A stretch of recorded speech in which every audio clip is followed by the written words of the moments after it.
Hi, ഞാനിന്ന് അടുപ്പത്തിൽ തയ്യാറാക്കാൻ പറ്റിയ ഒരു പൈനാപ്പിൾ പച്ചടിയാണ് പാചകം ചെയ്യുന്നത്.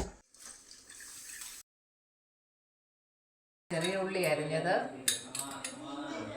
ഇനി 2 പച്ചമുളക് അരിഞ്ഞത്, ശകലം ഇഞ്ചി അരിഞ്ഞത്, ഇനി സ്വല്പം ഉപ്പിടുക. നമ്മൾ കുറച്ച് നേരം അടച്ചു വെക്കുക. നമ്മുടെ പൈനാപ്പിൾ പച്ചടിക്ക് ആവശ്യമായ തേങ്ങ ചിരവിയതും ആവശ്യത്തിന് മഞ്ഞൾപ്പൊടി. ഇനി ഇത് നന്നായിട്ടൊന്ന് അരയ്ക്കുക. തേങ്ങ അരച്ചത് ഇതിലേക്ക് ചേർക്കുക. ഇതിലേക്ക് ആവശ്യത്തിന് വേണ്ടുന്ന തൈര് കൂടി ചേർക്കുക.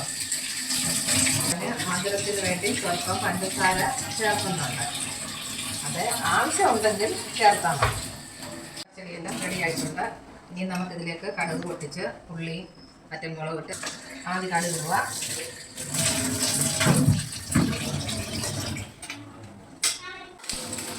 പച്ചമുളക് ഇപ്പം ചൂടായി കഴിയുമ്പോൾ നമ്മുടെ ചെറിയ ഉള്ളി അരിഞ്ഞത് ഇതിലേക്ക് കറിവേപ്പിലയും കൂടി ഇട്ട്